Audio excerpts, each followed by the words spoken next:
মোরা এক বিনতে দুটি কুসুম হিন্দু মুসলমান, মোরা এক বিনতে দুটি কুসুম হিন্দু মুসলমান, মুসলিম যাহার নয়নমণি হিন্দু তাহার পান। পশ্চিমবঙ্গের মধ্যে এমনই একটি মন্দির যেখানে জাত পাত ধর্মের কোনো বিচার নেই। এই সেই মন্দির যেখানে আসলে আপনারা পাবেন মানসিক শান্তি আর শান্তি। এই মন্দিরটি কোথায় অবস্থিত তার সম্পূর্ণ ভিডিও থাকবে আজ এই ভিডিওতে, তাই অনুরোধ রইল ভিডিওটি স্কিপ না করে সম্পূর্ণ দেখার। আর ভিডিওটি ভালো লাগলে লাইক, কমেন্ট, শেয়ার আর সাবস্ক্রাইব করে আমাকে আশীর্বাদ অবশ্যই করবেন। তো চলুন আজকের যাত্রা শুরু করি হাওড়া স্টেশন থেকে।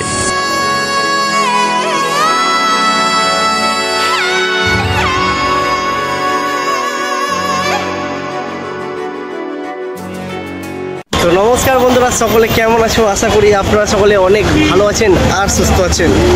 নতুন একটা দিন, নতুন একটা ব্লগে তোমাদের সকলকে স্বাগত। ভিডিওর প্রথমেই আমি সবার কাছে ক্ষমা চাইছি, তার কারণ গত 2 সপ্তাহ ধরে আমি ভিডিও ছাড়তে পারিনি। তার কারণ আমার কিন্তু খুবই শরীর খারাপ ছিল, সেই কারণে আমি ভিডিও পোস্ট করতে পারিনি। আজকে আমি আপনাদের নিয়ে যাবো পশ্চিমবঙ্গের সবথেকে বড় মন্দিরে, যে মন্দিরে সব ধর্মের মানুষ প্রবেশ করতে পারবে। তো বর্তমানে কিন্তু আমি দাঁড়িয়ে আছি হাওড়া স্টেশনের সামনে। টিকিট কেটে নিলাম, মাত্র 20 টাকা নিল। তো চলুন আস্তে আস্তে হাওড়া স্টেশনের ভিতরে প্রবেশ করা যায়। তো ঘড়িতে বাজে কিন্তু 4:35। নির্ধারিত টাইমে কিন্তু আমাদের ট্রেন ছেড়ে দিল আমাদের গন্তব্যে। এই ট্রেনের টোটাল আমাদের 3টে হল্ট আছে। প্রথমেই আছে আমাদের কিন্তু চন্দননগর, তারপর আছে চুঁচুড়া, তারপর আছে আমাদের গন্তব্য প্যান্ডেলে।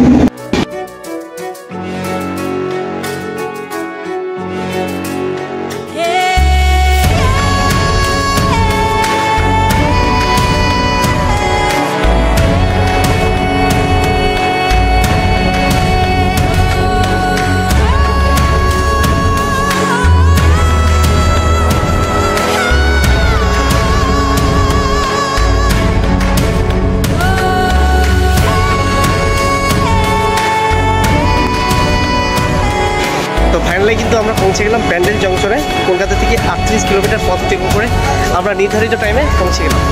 চলে এলাম কিন্তু আমরা এই মুহূর্তে একদম পুরো প্যান্ডেল স্টেশনের সামনে। আর এখানে আসলেই কিন্তু সামনে অনেক অটো, টোটো, রিক্সা পেয়ে যাবেন। আপনারা অন্তত কথা বলে নেবেন, কথা বলে দাম দর করে নেবেন, তারপর কিন্তু আপনারা যাবেন। এখানে বাইরে বারোয় আপনারা কিন্তু করবেন লাহিড়ী বাবার আশ্রমে যাবো। লাহিড়ী বাবার আশ্রম এখান থেকে মাথা পিছু আপনাদের নেবে 10 থেকে 20 টাকা। যে অটোগুলো আপনারা দেখতে পাচ্ছেন, সারি সারি অটো দাঁড়িয়ে আছে। এই অটো করেই কিন্তু আমরা যাবো আজকে লাহিড়ী বাবার আশ্রমে। গ্রাম্য পরিবেশে এত সুন্দর একটি মন্দির আছে যা কল্পনা করা যায় না।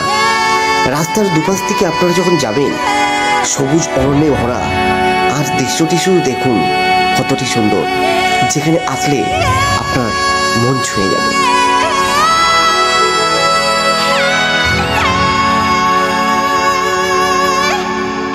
মানে কিন্তু আমাদের নামিয়ে দিল এরকম চৌরাস্তাতে। আর আমরা কিন্তু এসেছি এই দিক থেকে। এই দিকে হলো ব্যান্ডেল স্টেশন। আমরা এই দিক থেকে এসে অটো করে এইখানে নামলাম। আর এই যে সোজা রাস্তাটা আপনারা দেখতে পাচ্ছেন, এই সোজা রাস্তা ধরেই কিন্তু আমরা এখন যাব আমাদের গন্তব্যে। তো অটো করে আমরা আসলাম, আমাদের সময় লাগলো 10 মিনিট, আর ভাড়া নিল কিন্তু 15 টাকা। তো এখান থেকে 5 মিনিট হেঁটে যেতে হবে। তো এর ভিতরেও আপনারা চাইলে অটো নিয়ে আসতে পারেন, সেক্ষেত্রে আপনার ভাড়া পড়ে যাবে 25 টাকা। তো আমাকে অটোওয়ালা বললো যে আপনি এখানে নেবে 5 মিনিট হেঁটে যান। তো সেই জন্যই আমি ওখানে নেবে 5 মিনিট হেঁটে দেখি কতক্ষণে পৌঁছাই। তো চলুন। তো রাস্তা দিয়ে আমি হাঁটছি, এখানকার জনবসতি মনে হয় খুব কম। আর রাস্তার দুধারে কিন্তু কবরস্থান প্রচুর আছে, আর চারিদিকে কিন্তু এখানে আম গাছ ভর্তি। তো এই সিজনে এসেছি, জানি না একটাও কিন্তু আমি আম দেখতে পাইনি, হয়তো আম অনেকে পেরে নিয়েছে। তো দেখা যাক। আমরা কিন্তু সোজাই আসছিলাম, এদিক থেকে কিন্তু আমাদের এখন বাম দিকে যেতে হবে।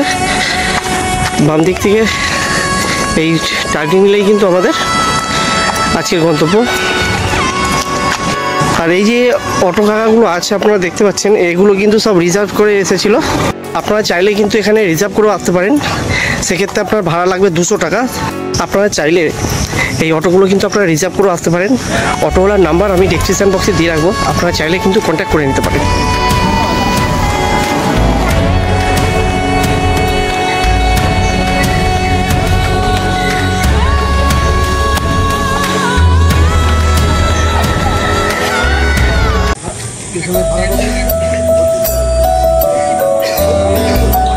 তো চলুন এবার ভিতরে প্রবেশ করা যাক।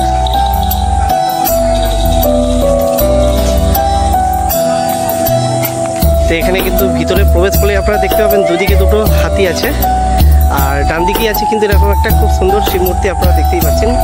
এখন যেহেতু 6টা বেজে গেছে সেই জন্য এই ফোয়ারাটা আপনাদের বন্ধ আছে, আমি আপনাদের দেখাতে পারলাম না।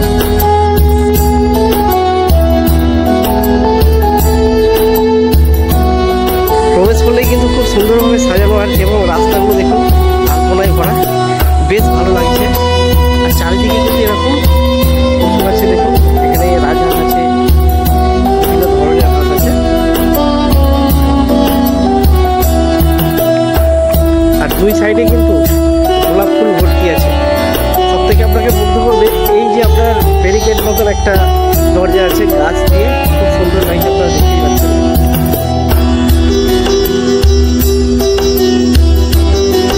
তবে আপনারা যারা আসবেন চেষ্টা করবেন যে 4টে থেকে 4:30-র মধ্যে এই মন্দিরে প্রবেশ করার, কারণ 6টা পর্যন্ত এই মন্দির খোলা থাকে, তারপর কিন্তু বন্ধ হয়ে যায়।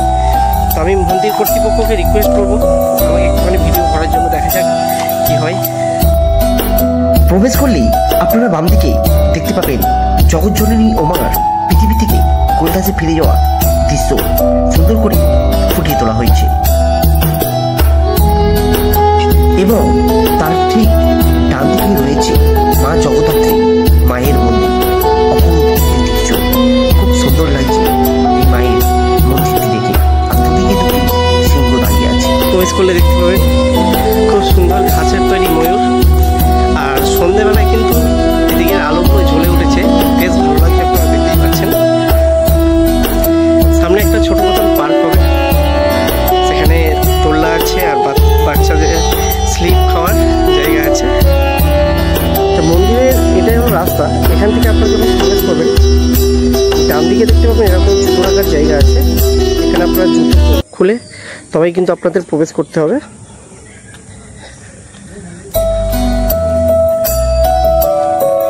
ভেবেছিলাম বৃষ্টি হবে, বৃষ্টির কোনো একদম পূর্বাভাস নেই, আর বেশ কিন্তু গরম, একটু গাছের পাতাও নড়ছে না।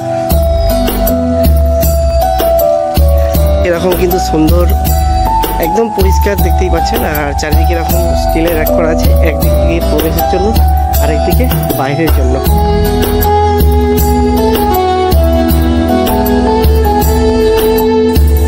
দূর থেকে মন্দির দেখে কিন্তু খুবই এক্সাইটেড লাগছে, জানি না আমি মন্দিরের ভিতরে প্রবেশ করতে পারবো।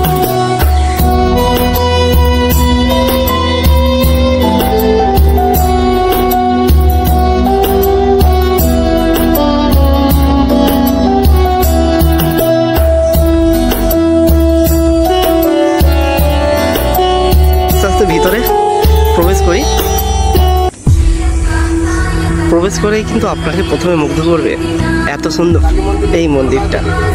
মন্দিরে প্রবেশ করলেই আমরা আমাদের বাম দিকে দেখতে পাবো মা চণ্ডী, মা কালী এবং প্রভু শ্রী কৃষ্ণর বিগ্রহ। 3টি বিগ্রহ কিন্তু শ্বেতপাথর দ্বারা নির্মিত।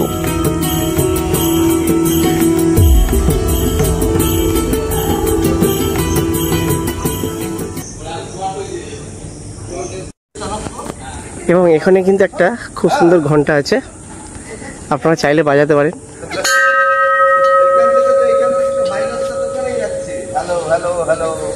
এবং এখানে একটা খুব সুন্দর তুলসী মঞ্চ আছে, এই সাইডেও কিন্তু একটা ঘন্টা আছে, আপনারা চাইলে এটাও বাজাতে পারেন।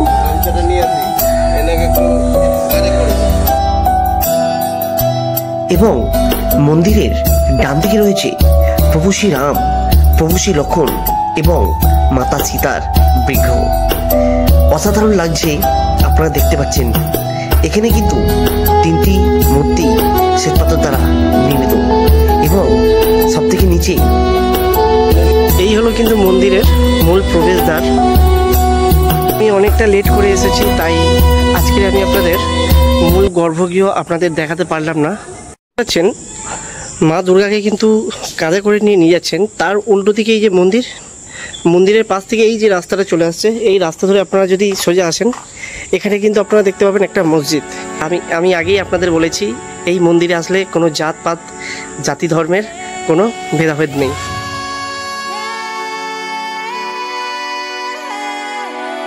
চলুন এই দিক থেকে যাওয়া যাক। এদিক থেকে আসলে আপনারা দেখতে পাবেন বাম দিকে খ্রিস্টানদের চার্চ, যেখানে দেখতে পাচ্ছেন প্রভু যিশু সবার মাঝখানে দাঁড়িয়ে আছে।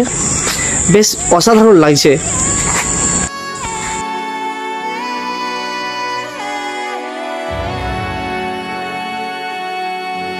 সব বিগ্রহকে রাখা আছে একই প্রাঙ্গণে, যা আমাদের মানব জাতিকে বলে দেয় ধর্ম নিরপেক্ষ হয়ে থাকতে এবং সবাইকে একে অপরকে হাতে হাত রেখে সাহায্য করতে।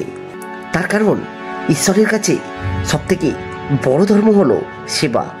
এটি হলো এখানকার ব্যাসদেব মন্দির, যেখানে সামনে ব্যাসদেব বসে তার 4টি শিষ্যকে শিক্ষা প্রদান করছেন, ঋক, শ্যাম, যদু এবং অথর্বকে।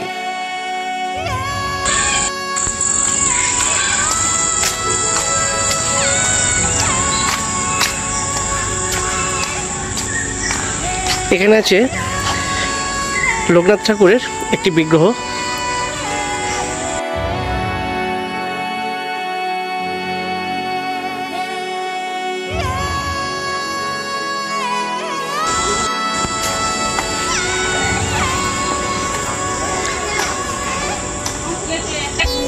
এটি হলো এখানকার নারায়ণ মন্দির।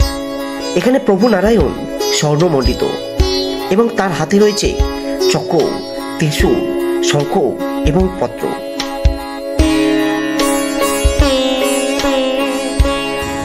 এখানে সব থেকে যেটা আকর্ষণীয় মহাদেবের মূর্তি, যেটি আপনি দেখলে আশ্চর্য হয়ে যাবে। তো চলুন সেটি আপনাদের দেখিয়ে দিই। তবে এই মন্দিরে প্রবেশ করলে কিন্তু খুব সুন্দর একটা ব্রিজ মতন বা পোল মতন পাবেন। এখন যেহেতু অন্ধকার, তাই আপনাদের সেরকম ভালো করে আমি দেখাতে পারছি না। আর শুধু দেবাদিদেব মহাদেবকে দেখুন কি লাগছে।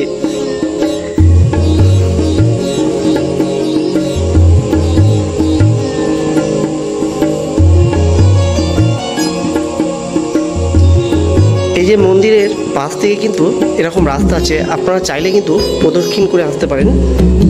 এদিক থেকেও প্রবেশ করতে পারেন বা এদিক থেকেও প্রবেশ করতে পারেন। তবে এক্ষেত্রে আপনারা প্যান্ডেলে এসে যারা সাইট সিন করতে চাইবেন তারা কি করে আসবেন, তো এখানকার টোটোওয়ালাকে আমি জিজ্ঞাসা করি এখানকার সাইট সিন কী আছে এবং এখানে তিনি কত টাকা ভাড়া নেবেন। তো দাদা আপনার নাম কি? রঞ্জন দাস। আচ্ছা, তো এখানে সাইট সিন আপনারা কী কী করাবেন? দর্শন করা বলতে এখানে লাইবাবা আশ্রম আছে, গায়ত্রী আশ্রম আছে, দেবানন্দ শরৎচন্দ্র বাড়ি আছে, আচ্ছা, রাজবেরিয়া হংসেশ্বরী মন্দির আছে, ব্যান্ডেল চার্চ, ইমামবাড়ি হয়ে আমরা স্টেশন নামবে। মানে টোটাল কটা আছে? টোটাল 6খানা। ছখানা স্পট, মানে ছখানা স্পট যদি আপনাকে রিজার্ভ করে নেয় সেক্ষেত্রে কত টাকা ভাড়া দেবেন? ওটা আমরা পার হেড 200 টাকা করে মাথা নিই, 5 জন হিসাবে 1000 টাকা ভাড়া। মানে ওটা একদিনে। আপনার মোবাইল নাম্বারটা একটু বলুন। 6290333208। তো আপনারা শুনতেই পেলেন, দাদার নাম্বার আমি ডেসক্রিপশন বক্সে দিয়ে দেবো। কোথায় কোথায় ঘুরবে সব দাদা বলে দিলেন।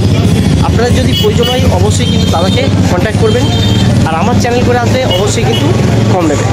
আমি অনেক শুনেছিলাম এই মন্দিরটা কিন্তু সত্যিই খুব সুন্দর, যেরকম ঝাঁ চকচকে, পরিষ্কার পরিচ্ছন্ন এবং এখানকার স্টাফেদের খুব ভালো ব্যবহার। আমি অনেকটা লেটে আসা সত্ত্বেও এরা তবু আমাকে ভিডিও বানাতে দিয়েছে, তো এতে আমি খুবই খুশি। তো মূল গর্ভগৃহ বন্ধ হয়ে যাওয়ার কারণে আমি আপনাদের পুরো ভিডিওটি দেখাতে পারলাম না। তো সংক্ষিপ্তে আমি আপনাদের বলে দিই, এখানে কিন্তু বিভিন্ন ধর্মের মানুষ এখানে আসে, হিন্দু থেকে খ্রিস্টান, জৈন, বৌদ্ধ, ইসলামিক, সবাই, নেই কোনো ভেদাভেদ। খুব ভালো একটি মন্দির। আপনারা অবশ্যই এই মন্দিরে এসে ভিজিট করতে পারেন। আর অনেকেই আমাকে কমেন্ট করেছে যে দাদা আপনার ট্রেন ব্লগ আসছে না কেন। সত্যি কথা বলতে আমার হাতে এখন টাইম হচ্ছে না, তার কারণ দেখুন আমি তো এখন জব করি, সেই জব করে আমাকে টাকা ইনকাম করতে হবে। সেই টাকা ইনকাম করে তারপর আমাকে কিন্তু টাইম বার করে, সেই টাকা ইনকাম করে কিন্তু টাইম বার করে তবেই কিন্তু আমাকে সেই ট্রেন ব্লগ করতে হয়। তো সেই জন্য আমি আপনাদের সামনে ট্রেন ব্লগ আনতে পারছি না। খুব শীঘ্রই আমি আপনাদের সামনে ট্রেন ব্লগ আনবো। তো সেই আশীর্বাদ আপনারা করুন আর সর্বদা পাশে থাকুন। বেশি কিছু বলবো না, এই বলে আমি আমার ভিডিওটি শেষ করছি। আবারও কোনো দেখা হবে নতুন কোনো জায়গায় নতুন কোনো এপিসোড নিয়ে। তার আগে আপনারা ভালো থাকবেন আর সুস্থ থাকবেন। সর্বদা বাঙালি হয়ে বাংলায় দেখবেন আর বাংলাকে ভালোবাসবেন। Then tata, bye by.